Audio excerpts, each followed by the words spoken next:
In today's session of child psychology, we will discuss about personality development. The main objectives of this lesson are to understand what is personality, importance and relevance of cognitive, physical, language development, parenting and attachment styles. What is personality? The word personality itself stems from the Latin word persona, which refers to a theatrical mask worn by performers in order to either project different roles or disguise their identities. At its most basic, personality is the characteristic patterns of thoughts, feelings, and behaviors that make a person unique. It is believed that personality arises from within the individual and remains fairly constant throughout life. While there are many different definitions of personality, most focus on the pattern of behaviors and characteristics that can help predict and explain a person's behavior. Explanations for personality can focus on a variety of influences, ranging from genetic expression for personality traits to the role of the environment and experience in shaping an individual's personality. Characteristics of personality. So, what exactly makes up a personality? It includes traits and patterns of thought and emotion, as well as the following fundamental characteristics that make up the personality. Consistency. There is a general recognizable order and regularity to behaviors. Essentially, people act in the same ways or similar ways in a variety of situations. Psychological and physiological. Personality is a psychological construct, but research suggests that it is also influenced by biological processes and needs. Behaviors and actions. Personality not only influences how we move and respond in our environment, but it also causes us to act in certain ways. Multiple expressions. Personality is displayed in more than just behavior. It can also be seen in our thoughts, feelings, close relationships, and other social interactions. How does personality develop? Historically, there are many schools of psychology that have provided us with immense knowledge on behavior and thought patterns. The same investigation was carried out to identify personality, and there are many theories that have emerged to help us understand the term in depth. They include type theories. Type theories are the early perspectives on personality.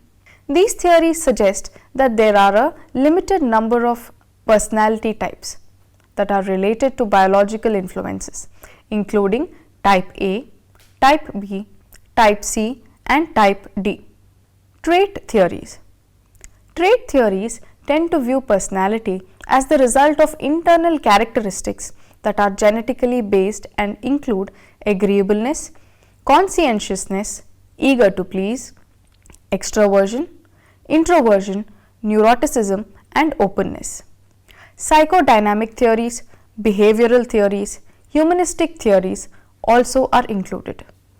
Understanding personality provides us insights or perspective into the inner workings of an individual. But our aim in this discussion is to understand how personality develops during infancy and childhood. Let us understand how an infant or child develops personality. But before we go ahead with personality, let us understand the importance and relevance of cognitive, physical, and language development along with parenting and attachment styles. What is cognitive development and its importance in childhood?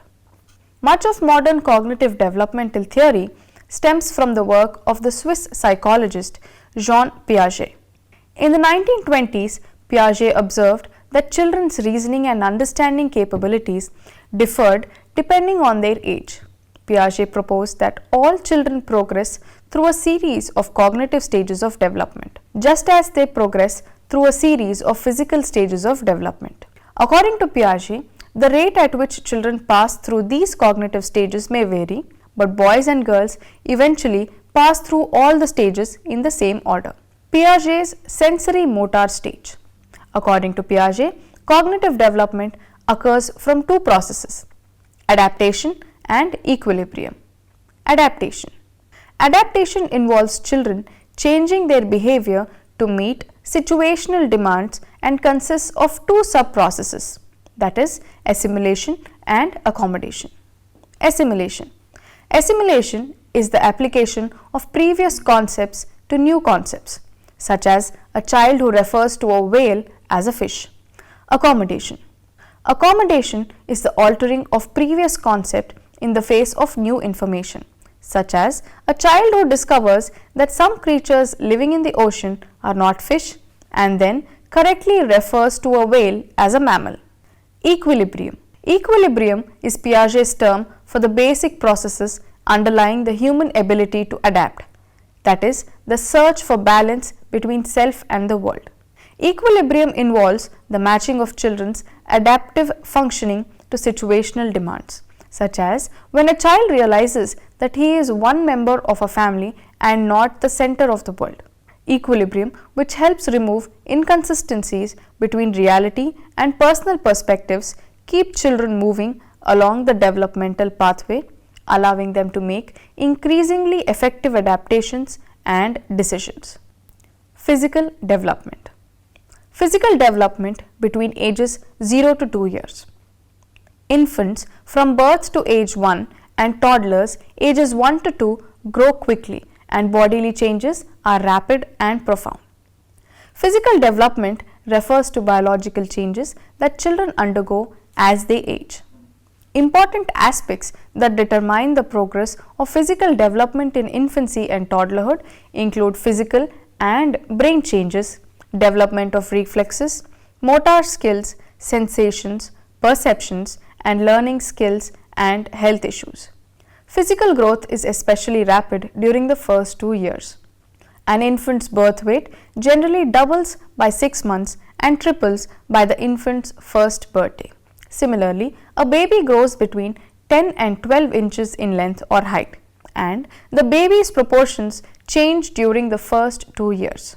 Fetal and neonatal brain developments are also rapid.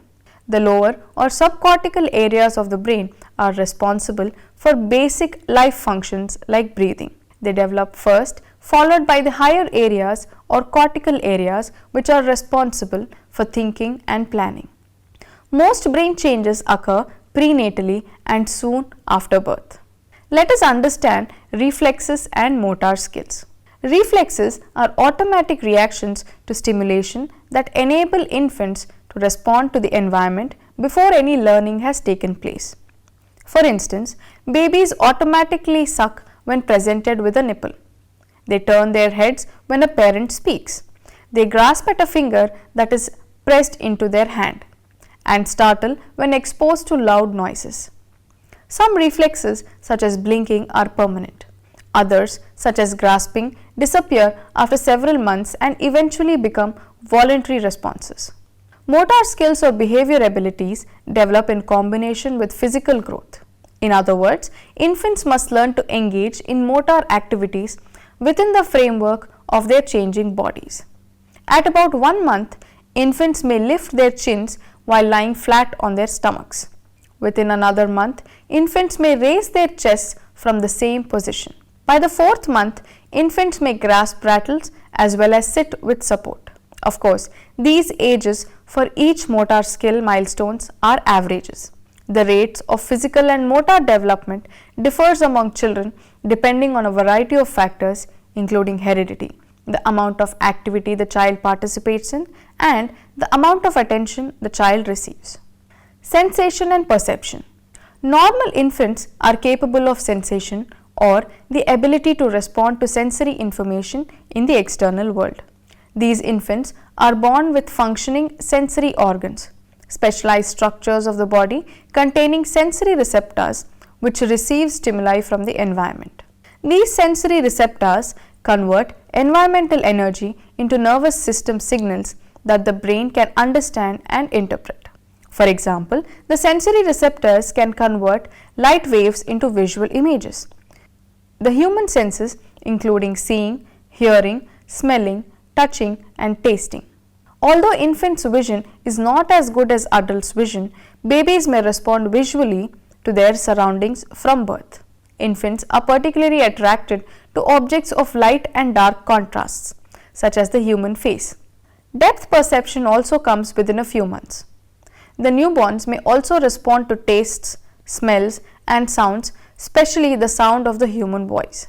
In fact, Newborns may almost immediately distinguish between the primary caregiver and the others on the basis of sight, sound and smell.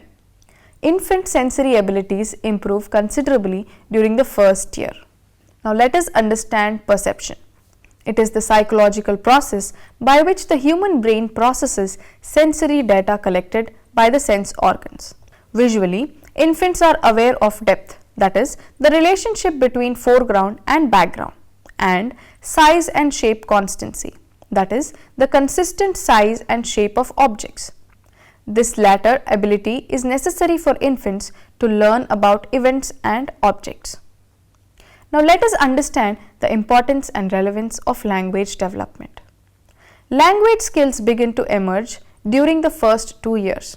Psycholinguists in the study of language indicate that language is outgrowth of children's ability to use symbols.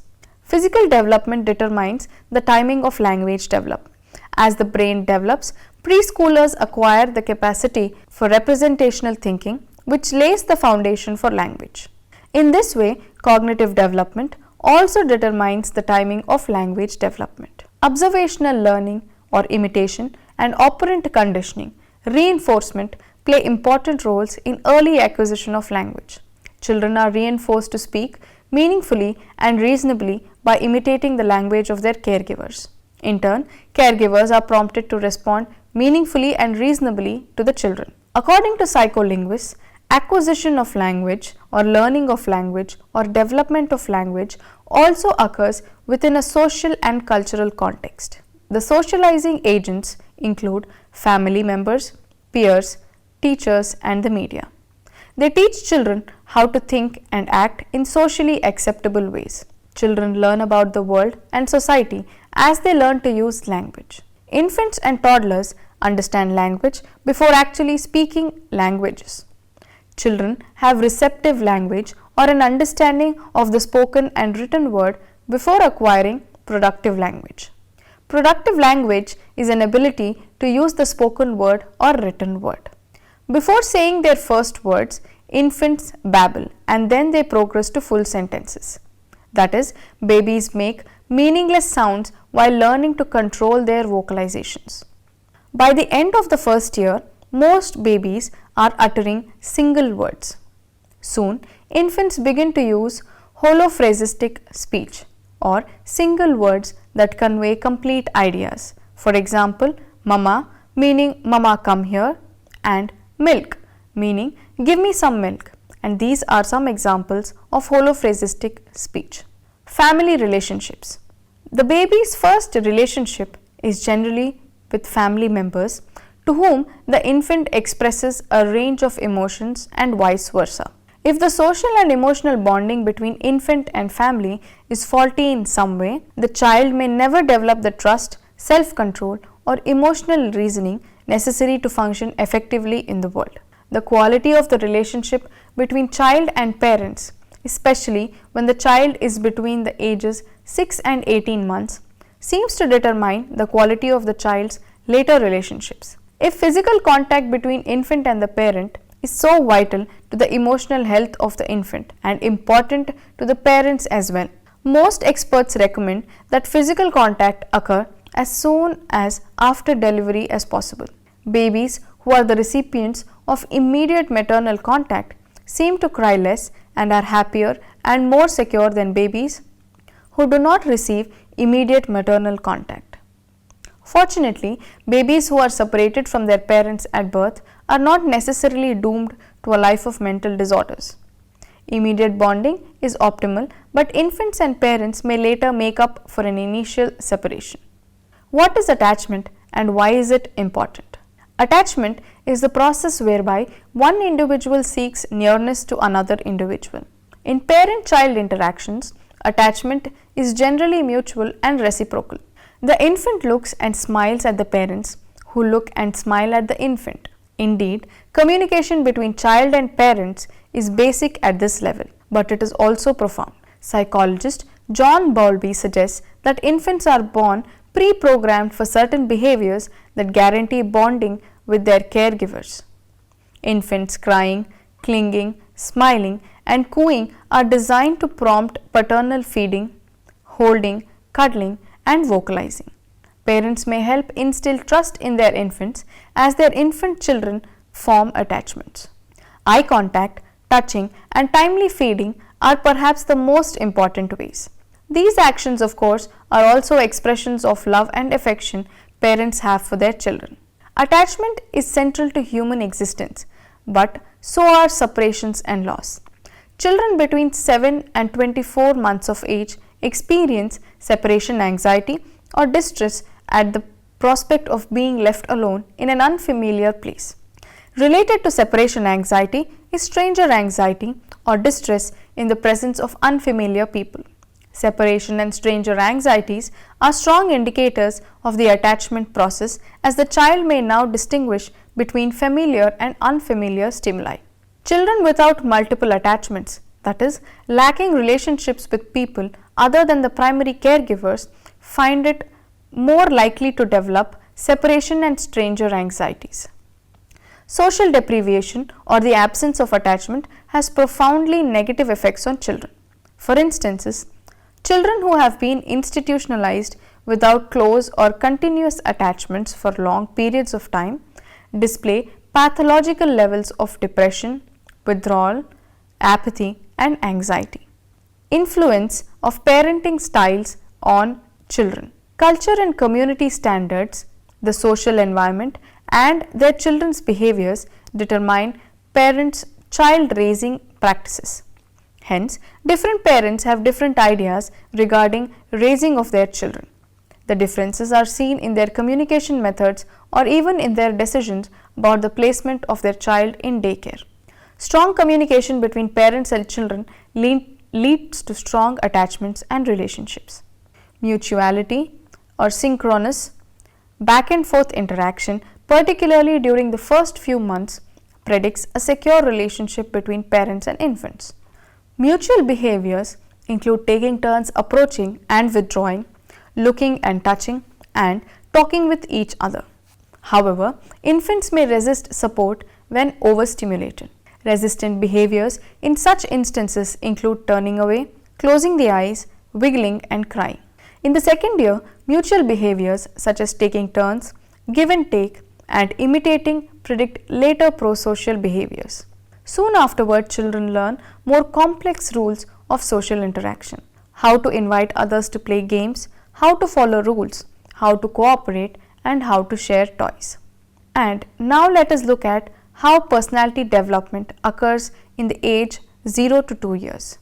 During infancy and toddlerhood, easy attachment to others is formed. Youngsters normally form their initial primary relationships with their parents and other family members. Because infants are utterly dependent on caregivers for food, clothing, warmth, and nurturing, Erik Erikson determined that children's primary task during the first psychosocial stage of life is to learn to trust their caregivers. As they form relationships and develop an organized sense of self, children's first few years set the stage for both immediate and later psychosocial development, including the emergence of prosocial behavior or the capacity to help, cooperate, and share with others. Personality includes those stable psychological characteristics that make each human being unique. Both children and adults evidence personality traits.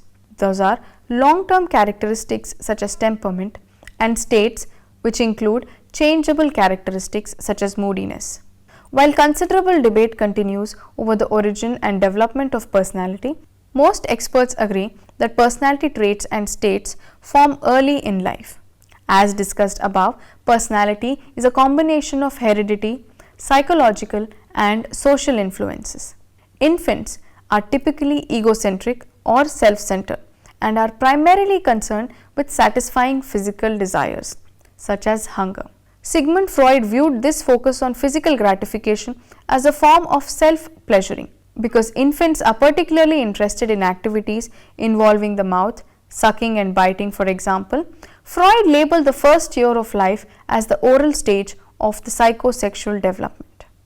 And according to Freud, too little or too much stimulation of a particular erogenous zone, sensitive area of the body at a particular psychosexual stage of development leads to fixation, that is, literally being stuck. And this fixation can occur at any stage. Multiple fixations are possible at multiple stages. In the case of infants, fixation at the oral stage gives rise to adult personality traits that are centered on the mouth. Adult oral focused habits may take the form of overeating, drinking, and smoking. Adults are especially prone to regression to such childhood fixation behaviors during the times of stress and upset. Theorists after Freud have offered additional perspectives on infant personality development. Some psychologists theorize that errors in early bonding and separating experiences may be responsible for later psychological problems. These problems include borderline personality disorder, which is characterized by rapid shifts in the liking and hating of self and others. Now let us understand how personality development occurs between ages 2 to 6 years. The preschool years are associated with major developments in young children's socialization. No longer total dependent on their parents, preschoolers begin the long road to becoming adept at functioning on their own in the world. During early childhood, ages 2 to 6 years, children gain some sense of being separate and independent from their parents. According to Erikson, the task of preschoolers is to develop autonomy or self-direction. This is ages between 1 to 3 years, as well as initiative or enterprise that lasts between 3 to 6 years. According to Freud, the second year of childhood is the anal stage of the psychosexual development, when parents face many new challenges while toilet training their children. Fixations at this stage may give rise to characteristic personality traits that fully emerge in adulthood. These personality traits include anal retention, that is, excessive neatness, organization and withholding, or anal expulsion, that is, messiness and altruism. Personality theorists after Freud have attempted to explain early childhood personality development. Learning theorists claim that personality develops as a result of classical conditioning, which was given by Ivan Pavlov's learning by association, and operant conditioning given by B.F. Skinner's learning by reinforcement and punishment. Observational learning given by Albert Bandura's learning by imitation. This latter category involves identification and internalization, whereby children observe and adopt the values, ideas and standards of their significant others. Cognitive psychologists, on the other hand, speculate that personality arises in part from the attitude and biases expressed by the adults around them. Geneticists speculate that personality arises from wired-in genetic and biochemical influences rather than psychosocial ones. In the final analysis, no perspective alone can adequately explain the complex processes of personality development. A combination of psychosocial, parental and biological influences is likely responsible for the ultimate determination of human traits and states. Summary. So far we have understood and discussed what constitutes personality, and we have also understood how cognitive development, physical development and language development, including parenting styles and attachment styles, form an important part of understanding how personality develops through lifespan. During the initial years, all the multiple components factor in to help us understand later on how a child develops personality. As rhetoric as it may seem, when an adult questions, "How did I become the person I am today?"